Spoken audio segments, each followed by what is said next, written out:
ಚೆನ್ನಮ್ಮ ಅವರನ್ನ ಹತ್ತಿರದಿಂದ ಬಲ್ಲೆ, ಎಲ್ಲವನ್ನೂ ಧೈರ್ಯದಿಂದ ಎದುರಿಸಿದ್ದ ಗಟ್ಟಿಗೆತ್ತಿ ಸಿದ್ದರಾಮಯ್ಯ ಭಾವುಕ. ಎಕ್ಸ್ ಖಾತೆಯಲ್ಲಿ ಸಂತಾಪ ಸೂಚಿಸಿ ಪೋಸ್ಟ್ ಹಂಚಿಕೊಂಡಿರುವ ಮಾಜಿ ಮುಖ್ಯಮಂತ್ರಿ ಸಿದ್ದರಾಮಯ್ಯ ಅವರು ಮಾಜಿ ಪ್ರಧಾನಿ ಎಚ್ ಡಿ ದೇವೇಗೌಡರ ಪತ್ನಿ ಚೆನ್ನಮ್ಮ ಅವರ ನಿಧನದಿಂದ ದುಃಖಿತನಾಗಿದ್ದೇನೆ. ಜನತಾ ಪರಿವಾರದಲ್ಲಿದ್ದ ನಾನು ದೇವೇಗೌಡರ ಕುಟುಂಬದೊಂದಿಗೆ ನಿಕಟವಾದ ಒಡನಾಟ ಇಟ್ಟುಕೊಂಡವನಾಗಿ ಚೆನ್ನಮ್ಮನವರನ್ನು ಸಮೀಪದಿಂದ ಬಲ್ಲವನು. ಚೆನ್ನಮ್ಮನವರು ತಮ್ಮ ಜೀವನದಲ್ಲಿ ಎದುರಾದ ಕಷ್ಟ ನೋವುಗಳಿಂದ ಕುಗ್ಗದೆ ಎಲ್ಲವನ್ನೂ ಧೈರ್ಯದಿಂದ ಎದುರಿಸಿದ್ದ ಗಟ್ಟಿಗೆತ್ತಿ.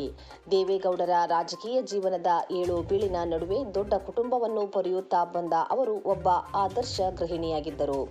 ಮಾಜಿ ಪ್ರಧಾನಿಗಳ ಮಡದಿಯಾಗಿದ್ದರು. ಯಾವ ಹಮ್ಮು ಬಿಮ್ಮು ಇಲ್ಲದೆ ಎಲ್ಲರನ್ನೂ ಅಕ್ಕರೆಯಿಂದ ಕಾಣುತ್ತಿದ್ದ ಚೆನ್ನಮ್ಮನವರು ಮಾದರಿ ಸತಿಯಾಗಿ ತುಂಬು ಜೀವನ ಸಾಗಿಸಿದವರು.